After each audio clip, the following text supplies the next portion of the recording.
Also, trends like structured authoring, mobile publishing are becoming more and more mainstream. And all these changes are in turn shifting the role of content professional. Today in this talk, I'm going to talk about the main drivers of these changes and how technical content professionals are responding to these changes and how already become models are going to help content professionals while they're facing these new challenges. Firstly, what are those drivers of these changes? There are forces from three different stakeholders are driving these changes, and those stakeholders are the business, the senior management, secondly the peer group, the SME group with whom we collaborate with, thirdly and probably the most important one, the end users who consume our content. For the past few years, all these three stakeholders are changing their expectations from content professionals.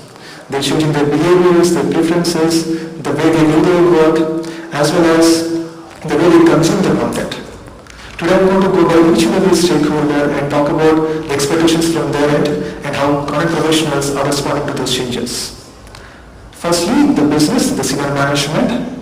Let's look about what are the things that businesses are expecting from content professional. Mainly, they're expecting efficiency. Efficiency in terms of content development. Why so? We at Adobe, we do a lot of surveys. Most of them are annual in nature. What we do in this service is that we try and understand our customer pain points. We try and gauge the market trends. In our surveys, what we found is that about 70% of our respondents have mentioned that their software purchases are at best stable, and in some cases they're decreasing as well. Moreover, about 40% of our respondents mentioned that their workload are increasing. These respondents are mainly technical writers. So clearly, scope of our work is increasing. There are more languages to work with, more formats to publish to, more devices to cater to. So the scope of our work is increasing, but the budgets are still kept stable. So clearly, businesses are expecting more efficiency from us in terms of content development. So how are content professionals responding to this growing need of efficiency? They're doing it in two ways. Firstly, they're trying to better the way they create content. They're trying to find efficiencies in terms of time and cost. The way they are doing it is they're offering structured authoring. Secondly, they're trying to find products which are more and more productive. They're trying to bridge the gap between the scope and the resources. They're doing it by finding more and more productive products which improve their daily workflows of authoring, collaboration, and publishing. Let's first look at what's happening in terms of structured authoring. Structured authoring is not a new phenomenon, it's been there for years. For the past few years, from our surveys, what we see is that structured authoring adoption is increasing. It is increasing at a growth of 30%, a pretty healthy double-digit growth. Currently, from our surveys, what we see is that about close to 30-35% of organizations are already migrated to structured authoring. And in the future, we expect close to half the organizations migrate to structured authoring. We want to understand why organizations are migrating to structured authoring, so we asked our respondents to rate the various reasons there could be, and this is what we found. Content reuse, document consistency, being able to easily update and maintain documents are the top three reasons to migrate to structured authoring. Of course, there are other reasons to migrate to structured authoring, like decreasing translation costs, being able to publish to multiple devices, to multi-channel. But if you look at the top three ones, they are the content reuse and other things, which clearly say there that people are adopting structured authoring because to get more and more efficiency out of it. But migrating to structured authoring is not that easy. It has its own issues. If you look at SMEs or casual authors, for one, the current XML structured authoring workflows are a little too complex for them. Why so? For one to do structured authoring, one has to understand the underlying standard, they need to understand the tags to be used, what elements to be used, what are attributes to be set, what values to be set for these attributes. Moreover, if you look at the pure XML way of authoring, this way of authoring is not just daunting to SMEs or casual authors, it's even more complex even for normal casual, even normal technical writers. But consider this example. I'm sure every one most of you have filled some form of bank application in your life, right? So when we're filling these kind of forms, the data that we enter here actually gets stored in some kind of a structured format with the bank, right? But while we are entering this data, we don't really worry about in which structured format it is actually going to get stored at the back end. There's enough guidance on this application form to fill out what fields to be filled in which format. If you can look at the date of birth there, you know which fields to be used for date, which field to be used for month. Clearly in the same analogy, the new FrameMaker release of 2015, we have introduced something called Simplified XML Authoring View, which is basically a form-based authoring view where SMEs or casual authors can easily provide their content. It has simplified menu and toolbars as well as quick element toolbar, which is customized for standards. This authoring environment is created in such a way that SMEs and casual authors can easily create content in unstructured manner, but at the end create structured documents. So let me very quickly give you a demo of this. So I'm going to the FrameMaker application here. Hope you're able to see my screen. So what I'm doing here is that I'm creating a new data file. Data is being one of the popular standards. So I'm creating a new data topic. So as you can see here, whenever I type, it's a lot of echo coming in. Okay. So as you can see there, content professionals or tech writers, they probably like this WYSIWYG kind of view, but it's a bit complex for SME or casual to work with because they don't really understand the tags and elements here. Even the simple XML view, if you look at this one, it's even very daunting to work with these kind of views. So let me introduce a simplified XML view. That is, you can just go to this, click on this author view. This is what we call the simplified XML authoring view. It's a form-based authoring view. In order to enable this, all you need to do is go to Edit, Preferences, and go to Simplified XML and enable the simplified view. Once you do that, every structured document gets its own simplified form-based authoring view. The way you can author it is that, or you or SMEs can author it here is that, because it's basically form-based authoring view, you know what needs to be filled there. The title of your topic, let's say title, short description, let's say I'm putting some short description there. Let's say let me add some content to the topic, some content. Not just that, I can add multiple forms of content. I can add ordered list, second item, so on and so forth. I can even add other things like images and other things. As you can see here, while I'm authoring this, I'm not worried about the structure, the standard underlying.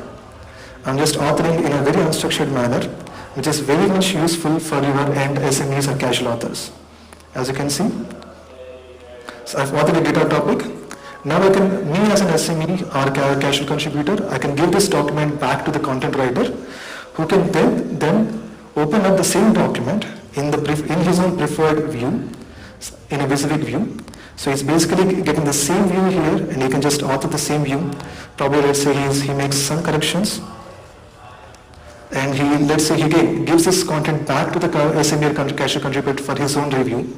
SME goes back and opens up the same document in the same simplified form-based view, and he can edit it, and he can contribute back to the content writer. Can the content writer see the changes or the changes are You can. There's track test changes as well, so you can use that. When you enable it, you can use that as well. So coming back to my presentation.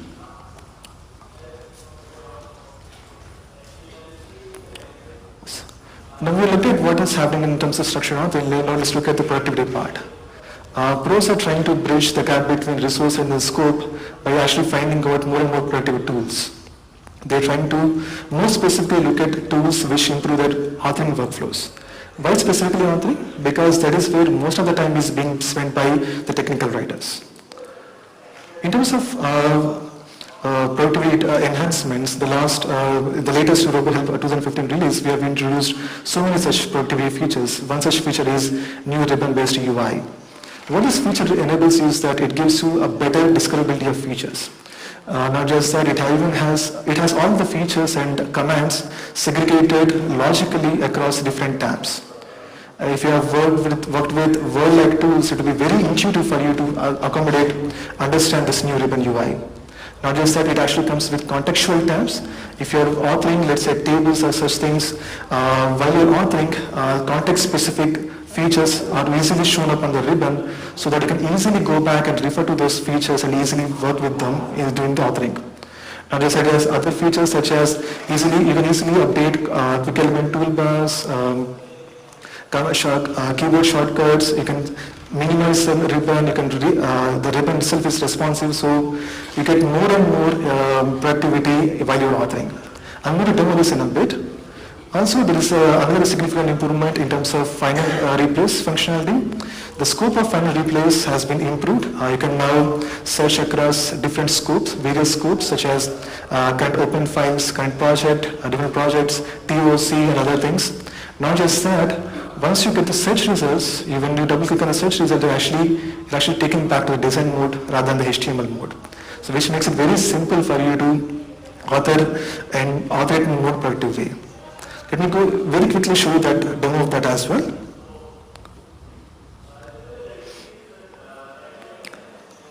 So here's a RoboHelp window that is open with me. I have a project that is already there. And here's the new enhanced new ribbon UI. As you can see here, all the commands or features are segregated logically across different tab names. So it becomes more and more easy to actually find out, discover new features. Let me very quickly tell you the context-specific tabs as well. Let's say I'm working with tables. I get a context-specific table tab. So I have all these commands or features that I can easily apply on tables. So that discovering these features is become very easy. Not just that, you can even customize your quick access toolbars by going to this arrow button here and go to more commands. Go to quick access toolbar and manage your quick access toolbar there. You can add more commands there. Okay, save it. You can actually add the commands that you frequently use to quick access toolbar. Not just that, you can very easily manage keyboard shortcuts. Go to General, Customize Keyboards, and what are the frequent actions that you use, you can just set the keyboard command and that's about it. Also, you can collapse the whole ribbon UI. By clicking on this small arrow button here, it collapses the whole ribbon, so you get actually more space for your authoring. In order to bring back this ribbon UI, all you need to do is go back and click on the tab name. It brings back that ribbon UI. If you highlight back on authoring, it just collapses it. Let me bring back the UI again. Also, this ribbon UI is responsive. So if I minimize my RoboHelp window here, so as you can see, as I minimize my RoboHelp window, you can see that ribbon UI automatically, responsively minimizes itself. No matter how small the window is, you can still be able to easily discover all the commands that you're looking for, even the table format as well. Next is the find, search and find functionality. The keyboard shortcut is Ctrl F. As you can see here, the scope through which you want to search different things. You can have current project, current files, current open files, TOC itself. So let me just open search in current project for now. So I'm searching for RoboHelp. You can even search the kind of file formats as well. If you search for all the RoboHelp text, I get this page which has all the search results. Double clicking on the search results, I'm actually taken back to the design mode. Earlier it used to take you back to the HTML board, now it takes you back to the design mode, which makes it very easy to work with. And it actually improves the productivity because design mode is where you actually work more often.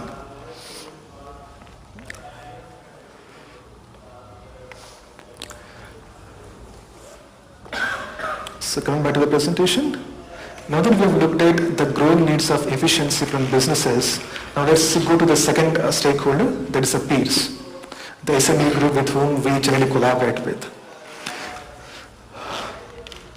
What we are saying is that the extent of collaboration is increasing. It's becoming more complex because of the global nature of organizations. In our surveys, we have asked our respondents about the extent of importance of the collaboration, and this is what we found. About 60% of our respondents have mentioned that extent of collaboration is stable, but about 30%, close to one-third of them have said that extent of collaboration is increasing. SMEs, subject matter experts, can best be termed as casual authors. They prefer tools like Word, unstructured tools like Word to contribute content. The issue with this is that when they contribute content in Word-like tools, it becomes a tedious task for a technical writer to then import all the content into your authoring tools, right? Other issue is that once you import that content back, you will have to again manually style that back so that you get all the styles consistent with the authoring tool that you're working with. This workflow has also been improved in the new FrameMaker release. We have enhanced the word input option here functionality so that it gives more power to the technical writer in terms of what context can be imported, what styles to be imported from Word, how styles can be exported as well, how styles can be preserved from Word. You can even do the mismatch of it. You can import few styles and you can skip few styles as well. So let me just give a very quick demo of that as well.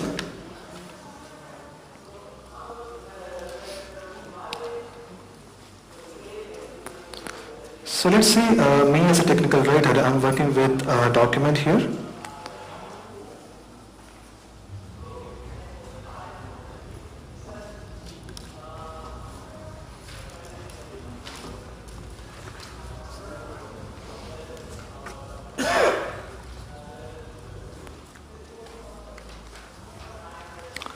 So let me just close these windows. So me as a technical writer, I'm working with this document. Here I have some content which has specifically styled so that it meets my requirements. Now, SME with whom I collaborate has provided me some content in this format. Let's say it's provided some content in a Word file and it has its own styling. And I need to import all this content back to my authoring tool. The way we go about doing that is select the place where you want to import the content and then go to File, import the file, import and go to File. Choose the file from which you want to import the content from. Select the file, I want to copy the whole content here, so I'm just importing it. What FrameMaker has done that is that it has understood from which file format it is importing the content. So when I do convert, I'm shown these options. These options are basically for style mapping. As you can see here, the first one is the Word style mappings. It's automatically mapped the Word styles with the FrameMaker styles, the styles which are already the authoring tool. I can do multiple things here. Let's say I want to map the heading for styling within Word to, let's say, a body style in FrameMaker. Let's say there are some styles which are not mapped, which are not automatically mapped. I can map those styles as well. Let's say heading 5, I want to map it with heading 4, and then heading 6 also with heading 4, let's say. Let's say heading 2 format, let's say I want to preserve the same style format of what I'm getting from Word. What I can do is that I can just click on this box, which basically preserves the styling that comes from Word. So once I do that, I'm just going to import the content. The content got imported. As you can see here, the heading 1 was overwritten with the heading 1 style of FrameMaker. The heading 2, we have preserved the same styling that is there in Word, so it has a similar formatting. As you can see, the heading 4, I mapped it to a body styling. So the heading 4 actually comes in body styling. So it's that easy. You can very easily import whatever the content that your SME is creating. Let's say next time your SME is creating content in Word, don't panic, let them do it and import the content in this way. Of course, once you do this importing once, you can reuse this importing every time. The way you can do it is that I'm going to import it again. So I've done some style mapping here. Once I do that, what I can do is that I can save this whole mapping so that I can reuse it. The way I do that is go to Save Preset File. I can just set as mapping and save it. So every time, all these mappings that I've done once, you can just preserve it and reuse it every time. I'm just going to do okay. Just going to use the same style mapping that I've saved earlier.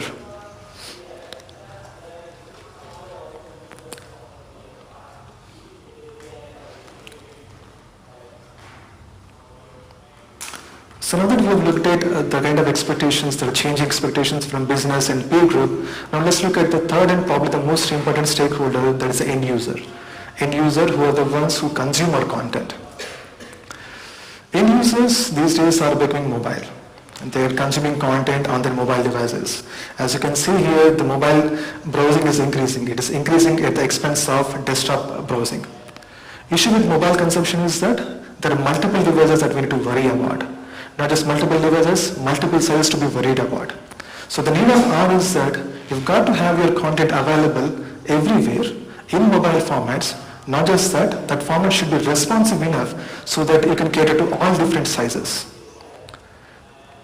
Not just that, the end users also want their content on mobile devices, but they also want the content to be available offline. Here are some very practical use cases.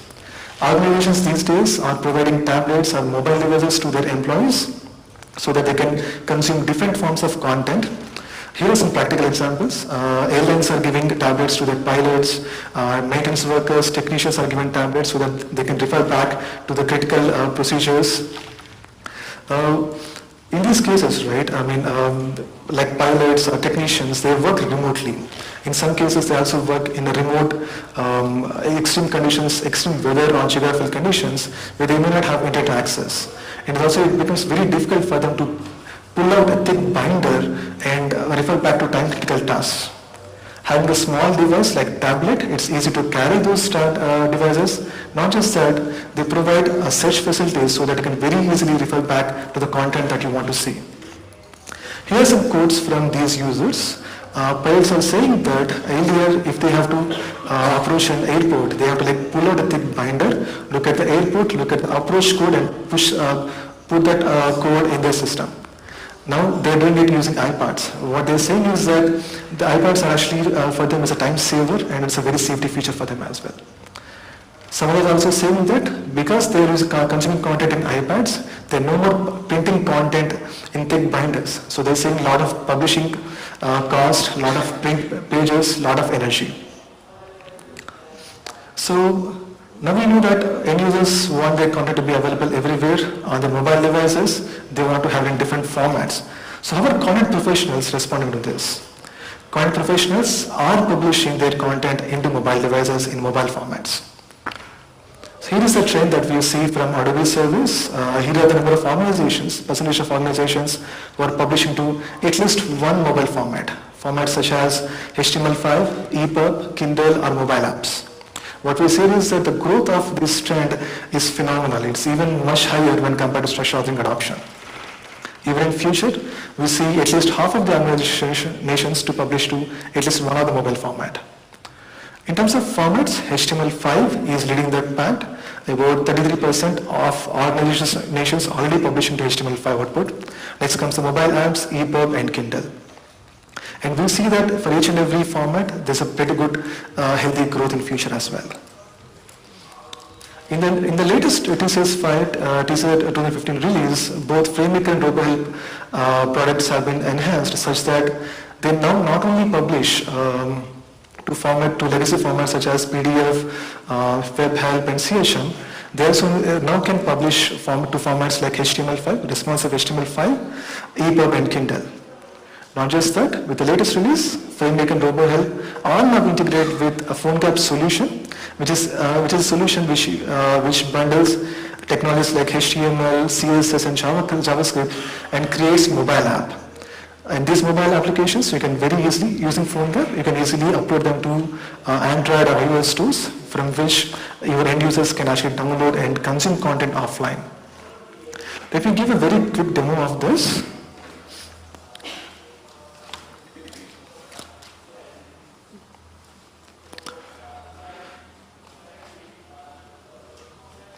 So I'm opening a book that I have.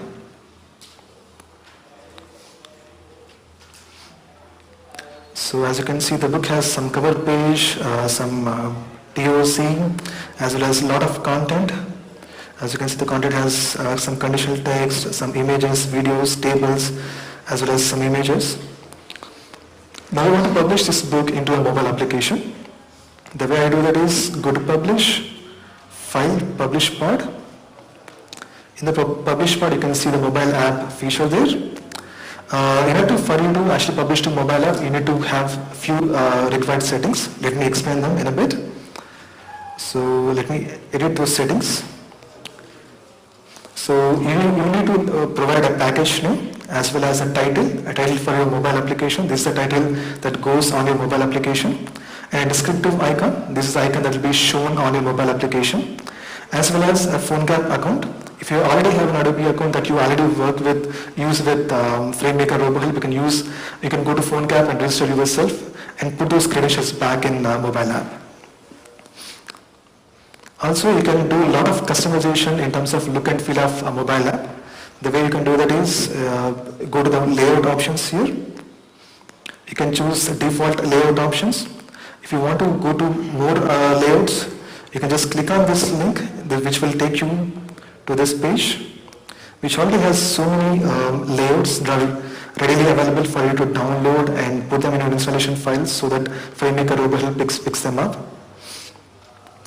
Not just that, once you have the layout, if you do want to customize those layouts, you can do that as well. You can go to edit. As you can see, you can customize each and every part of the mobile application.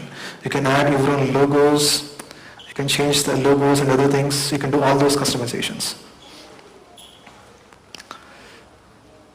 So once you have set up all these settings, so all you need to do is double click on the mobile app. So once you do that, mobile application, the responsive HTML5 output is bundled into mobile application and upload to PhoneGap. For this, it actually requires an internet connection. It's going to take a couple of more minutes. So rather than doing it live, I've actually done it offline so that it's easier to demo here. So once you double click on the mobile app, it creates it and it uploads to PhoneGap. Once it does that, the FrameMaker actually shows you the screen which actually shows that mobile app output has been created. You can even download that application onto your desktop by clicking on this download link. As well as PhoneGap actually gives you the link, the download link of PhoneGap location where the mobile app is stored. It also gives you a QR code. You can share this QR code with your end users who can just scan it and download the mobile app on their mobile phones. So let me just show you a video of that as well. Mind that this is not been shot by a professional videographer, it's done by me. I'm holding one camera with one hand and mobile phone with the other hand. So it's really shaky, it's out of focus at times. So as you can see, I'm scanning the QR code here.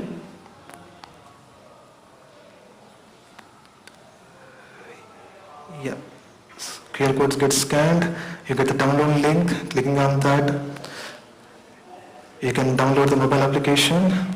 Yeah, mobile application starts to download. It'll take a while to download it. So once you download the application, all you need to do is that install the application. Let's just click on install, it gets installed on your mobile phone. So before opening the whole thing, let me just show you the menu, how it looks like on menu. So as you can see here, so user guide was the name that I gave to my mobile application as well as the icon that I've used. That is what you see on the menu. So when I open the mobile application, yeah, this is the cover page that I've shown in the book. So let me just scroll down. You already have all those TOs and other things on the left top corner there, which will be shown in a minute. So you have the TOC as well as the index as well as the glossary items there. So what you can do is that using TOC you can just navigate to different parts of content. So not just the content through TOC, you can, if you have markers and other things, you can just use those markers to scroll through or find a different content within application. So I'm going to click on a few of those links which will take me back to the content that it's been marked with. So I can easily navigate within the document itself. Go back to TOC again. So let me show you a glossary items, index item. So I have some index, clicking on those, it actually takes me back to the way the index is mapped to. I can also do search functionalities here. Yeah. So I'm clicking on this search button there. Search button on top here.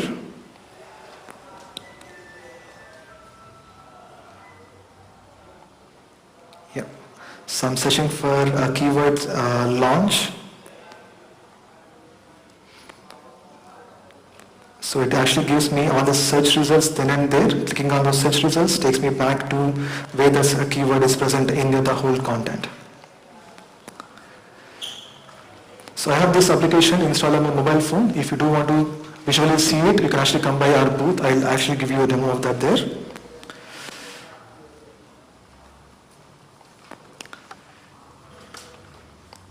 So coming back to the presentation.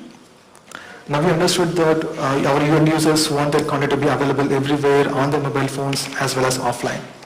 Not just that, they want to access their content very quickly. Why so? Their attention spans are decreasing and they are becoming more and more worse while they are using smaller devices. This is more because of the distractions. Not just that, probably they're trying to relate all the content with tools like Amazon and other things which actually provide you a lot of personalized content or preferred or customized preferences to them. Because of that, they expect that content also to be customized to them, personalized to their specific needs. Let's take a step back and understand what it means practically for us. If you look at content writers, let's say you are single sourcing your content, okay? And let's say you are producing your content for, let's say, for the same product with two different versions. Let's say version A and version B. Let's say you are creating your content for two different user groups, end user and administrator. Let's say you are creating your content for different geographies, Africa and India. Let's say somebody who is sitting in India wants to look at version A of the product, you have to probably create a different version of your content. In that way, you might have to create, because you have two different versions, two different end users, two different geographies. Overall, in order to actually create a customized output, you would have to probably create 8 different output formats. Rather than doing that, what you can do is that because your content is already conditionalized, because you're single sourcing, all the contents, you have already conditionalized the content, you've set up some conditional tags so that some content is specific for a particular user group, or for a particular product version or so on and so forth. Once you have those conditionalized text, what you can do is that you can use that conditional tags, create a final output format and apply those conditions as filtering options. Here's a simple example. What you can see is that you have a content there, and the left hand side you have location specific options. What you can do here is that you can provide such kind of filtering options where the end user himself can choose which location or content that's specific to which location that he wants to. He can just click on check that, and the rest of the locations, content specific to the rest of the location is hidden. So in a way, the content is actually getting personalized to the end user. Such a feature has already been implemented in FrameMaker to help latest releases. What we can do is that once you have the content which is already there in conditional format, you can just use those conditional tags and create these filters. So let me very quickly again show you this demo of that.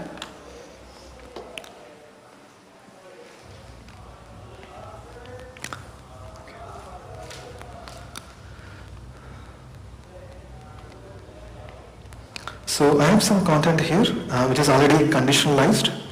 So let me just show you some of that. Okay, so I have the content, some content here. Let me also show the conditional tags which are already set up.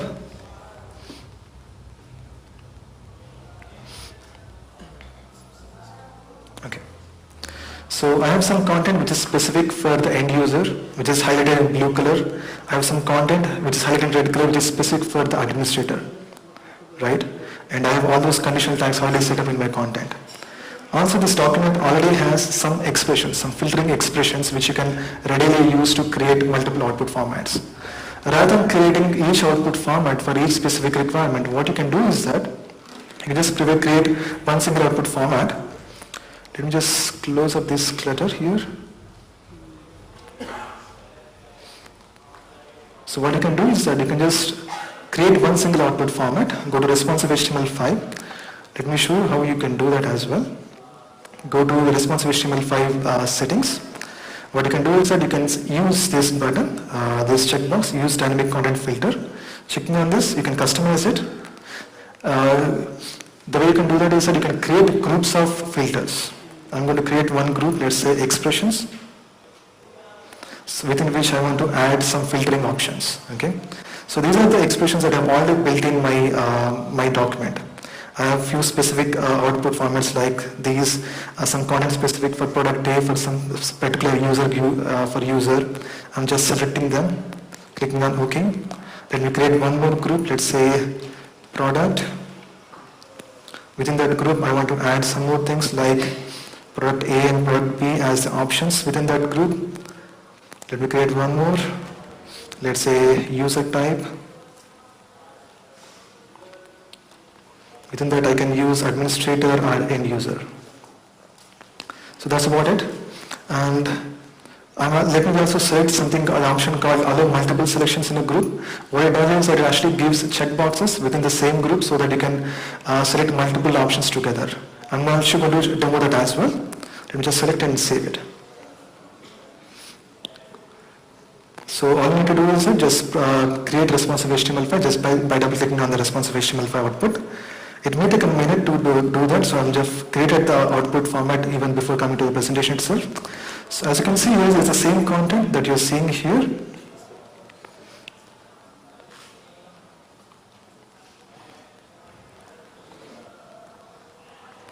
So this is the content that we are seeing here basically.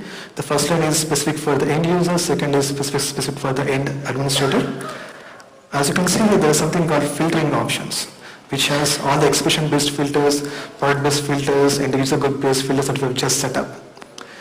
If I click on administrator, as you can see here, the content which is specific to end user is hidden. You will only see content which is specific for administrator. If I check for end user, as you can see here, content only specific for end user is shown now. Also, I've shown in a minute ago, if you don't allow multiple checkboxes, you will get output something similar to this.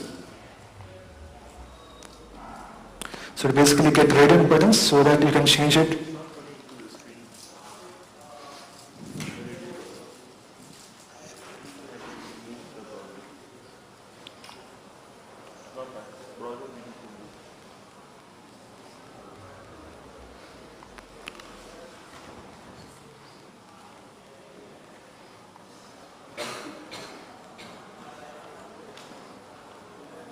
It's looking good? Yeah, okay.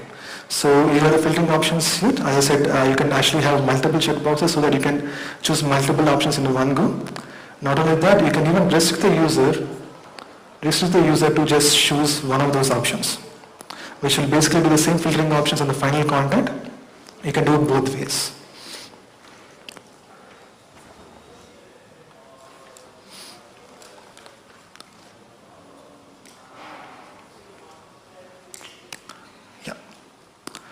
So in sum, we have three different stakeholders who are driving the who are driving the changes in the role of content professional. Firstly, the business. We talked about that. They're looking for more and more productivity. The way content professionals are responding is by adopting structured authoring, as well as looking for more and more productive tools. Secondly, we looked at the second stakeholder, the SME group, who are generally well versed with Word-like environments, and it's very easy to import content from Word to authoring tools that such as FrameMaker and RoboHelp. Nextly, there is end users. We'll look at the end users. We talked about them. Their changing needs are that they want content to be accessible everywhere on the mobile devices. Not just that, They also want their content to be offline. All those output formats, including mobile apps, are supported with the latest release.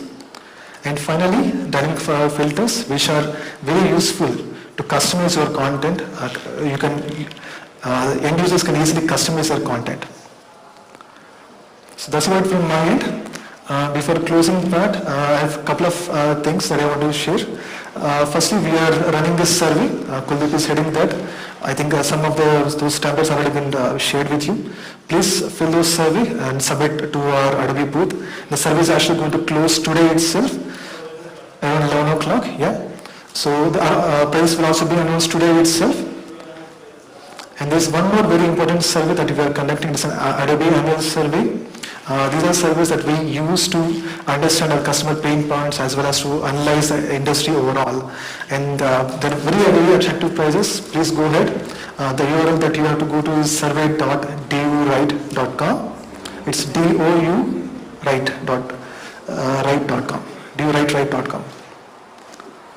So thank you so much. You've been a very nice crowd. If you have any questions, regarding demos, I'll be at my booth, Adobe booth. Please do come and see us. If any more questions, very happy to answer those now.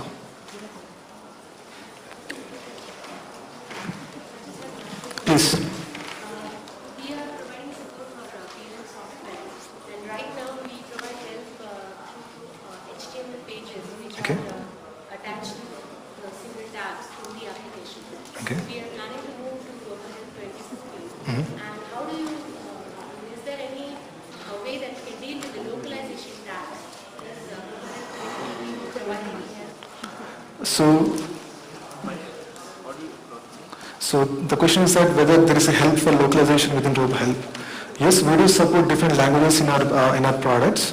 I think your requirement is very specific. Probably you can take it offline. Probably this may not be the right scope. We have our engineering managers here as well. You can actually come to our booth and you can meet there. You can probably explain in more details there. Any other questions? Thank you so much. Have a very nice day.